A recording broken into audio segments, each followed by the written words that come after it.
Yes, exactly. As you can see on the title. Today, I'm going to show you how to build a brand in 2026 and not a media arbitrage business. Hello, everyone. For people who don't know me, my name is Absamad. I'm the founder and CEO of Teddy Media LLC, which is a growth partner company where we help brands scale. As you can see with me, this brand, we've scaled it from £0 to over £600,000, which is a UK supplements brand. And we're doing the same for all other brands across or around the world. So today, our topic is going to be on how to build a real brand, because there is a difference between a brand and a media arbitrage business. So when we're talking about a media arbitrage business, I'm going to give you an example that will actually give you as a definition of this media arbitrage business. So you're owning a brand, okay? You will go and turn off all of your ads tomorrow. Let me ask you, do the revenue will keep going up and do the business will be alive? If the answer is yes, so you're owning a brand. If the answer is no, you're not owning a brand here. Because when we are talking about a media arbitrage business, we are talking that you're dependent only on ads. You are dependent only on all these paid channels, such as TikTok, such as Meta ads, such as like Google ads, Snapchat ads, all these paid channels to drive the traffic and everything. Of course, it's a great acquisition channels, by the way. But the problem here is that you're not building a brand and you're just building a media arbitrage business. And don't get me wrong, you can scale this media arbitrage business to over or maybe to $10 million a year, but you will hit a ceiling anyway. But also, I have to tell you something that nobody wants to buy a media arbitrage business. And if you want to do an exit one day, there is no one will buy your business if you're just dependent on ads, dependent on TikTok ads. But today I'm going to show you how to build a real brand instead of building a media arbitrage business. Because you're building something, you're building something. So just build a real asset that will be with you and you can sell it one day for millions of dollars or billion of dollars. Why not? Dream big, everything is possible. Or the first thing I have to tell you, what is a brand? A brand is the association. When people see your product, they feel something towards your brand. Well, as an example, if we take an example of Cartier, so when people saw you or see you wearing this watch, they think that you are rich. So that's when we're talking about branding. So what happens here? There is a feeling, there's something that people associate with that watch. They associate it with wealth, they associate it with rich people. And that's exactly what Cartier or Rolex or all these luxury brands did. So this is the way you need also to do for your brand. But I'm not telling you that you need to do the same because you have different ICPs than Rolex or Cartier or all these big brands or luxury brands. So let me tell you the strategy and what you need to do instead in order to build a brand. So first of all, as I told you before, branding is about association that people do towards your product. So people should start thinking that your product is a cool thing or that your product drives a feeling. So right now, you know the definition after I am giving you an example of Cartier. Today, so right now we will move in order how to build a brand and the right strategy that we use actually to all our partners in order to build a brand, and they don't depend on ads, because ads or all these paid channels, they're just getting expensive every year and you cannot actually keep doing the same thing. You need to build a brand and a real asset.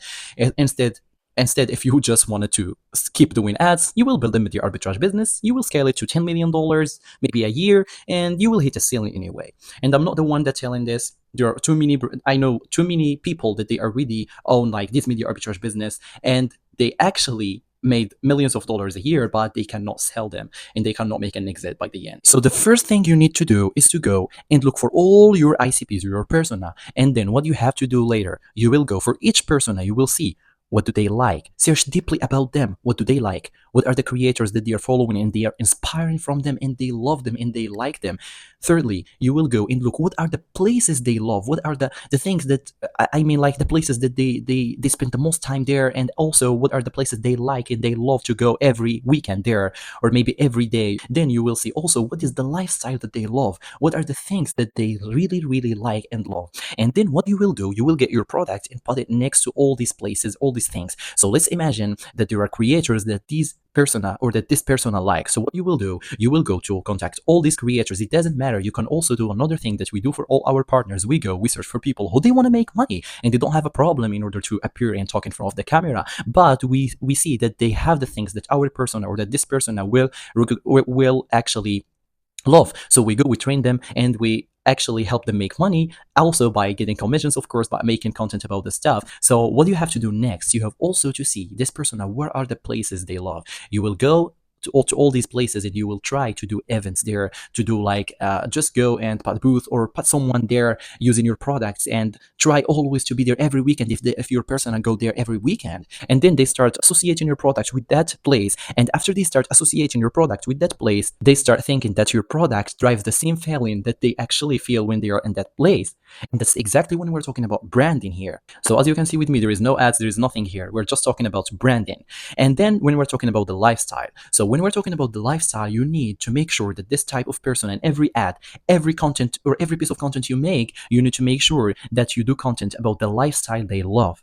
You know what I mean? Because then they start associating, as an example, this Cartier with the rich lifestyle. Example, if I'm wearing this, you will think that I'm rich. And you have to do the same with your brand. You will go find your ICPs or your persona. Then what you will do, you will see what is the lifestyle they love, and you will start associating your product or put your product next to that lifestyle in the content, in every piece of ad, everything. So you will do this over and over and over and over and over again until people start associating your product with that place or with that creator or with that thing that they love. It can be actually creator, it can be a place, as I told you before, a place you can go do events there, or like just put a booth there, and they will come and they will discover your brand, and you will do the association for years and years and years, and they will start associating your brand there, your brand with that place that they think that's cool, and then they will start thinking that your product is also cool and drives the same feeling. You know what I mean? So that's the strategy and how to build a real brand in 2026. Actually, this is not only in 2026, but from decades it has. So it's the same actually. If we just take a look at Rolex, you will see that Rolex never show up on soccer. If you are watching like a Champions League game, or if you are watching like games, maybe a soccer game, you will never see a Rolex ad there. Why? Because they know that their persona is not there.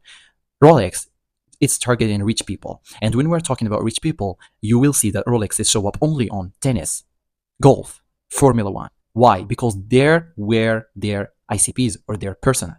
So this is why I'm talking about this strategy. You will do the same. Actually, the strategy or the basics never change. Even AI, even the technology, the basics of the business of building a brand never change. It's going to be the same years after years. Maybe we're going to die and it's going to be the same. And the most important thing I will tell you is that if you don't have a great product, if you don't have actually a great product, you will never build a brand, because your repetition also is connected to your brand. So you have to work also on your repetition. When you're promising something or you want to drive a feeling, you have to make sure that also your product do the same thing that you're promising. Okay, because that's the problem which was happening, because I was with a meeting, not this year, last year actually, with a brand owner, and we were doing everything right. But the problem, it wasn't the retention system. We've actually drive the feeling, build the brand, and optimize everything. But then we saw that people, they don't buy the product again and again. And then I start realize that the problem is on the product. Even when you have a good branding, actually a bad product will hurt your retention system, or will hurt your retention. You won't make money. Because imagine with me, if you have two brands and you have $1 million, and I'm gonna tell you, you have to put $1 million in one of these brands. Brand A, it's a brand that make $1 million every year, and the brand 2 also make $1 million every year. But I'm gonna tell you that brand A, all of these customers, they don't come back to buy. But brand B, all of the customers, they come back to buy again and again and again. So which brand do you think you will invest your $1 million? Of course, brand B, where customers come back and come back, because the LTV here is really, really good. And when LTV is over the CAC, there's no problem. You can even acquire a customer on loss, because you know that you will make more money long time. So here, when we're talking about the branding, okay, so this was our video, and I think in the next video, actually, guys, I'm so sorry because I don't have time to go to the studio and record to you, maybe in a fancy studio and everything, because I don't have time. We have a lot of work to do. That's why I'm recording only here from my room. I use it only to go to record some VSLs there in a fancy studio and everything, because of our funnel and etc. But right now, I'm just focusing on giving more value, and without editing, without nothing. I'm just focusing on value, as Alex Hormozy said, actually, the container. So the content or the studio or all these fancy things is only the container, but the more value is inside the container. So this is what you have to focus on. And I hope, guys, you're focusing on the value and create more value here. By the way, if you want to scale your brand, or if you wanted to see what's holding your brand back from scaling, all you have to do is just to go, and you will find the link in the description. You will answer only a few questions, and you will see exactly what's holding your brand back, and you will receive also a 9 growth system that will help you scale the brand. And we've actually detailed everything there, from how to find creators and how to build a real brand and not like a media arbitrage business. Always remember, nobody wants to buy a media arbitrage business and build a brand. If you're thinking about building a brand, if you're owning a brand, please try to restructure everything right now about building a brand and not a media arbitrage business. Because what's going to happen if you just stop your ads tomorrow? Nobody will buy from you, because you don't own a brand, or you don't build a brand. You just build a media arbitrage business, and nobody wants to buy from a media arbitrage business. I hope you've enjoyed the YouTube video, guys. I'm going to make more content about a lot of stuff and giving a lot of value once I have time, actually. Yeah, that's it. Thank you so much, and thank you so much for watching, and see you next videos.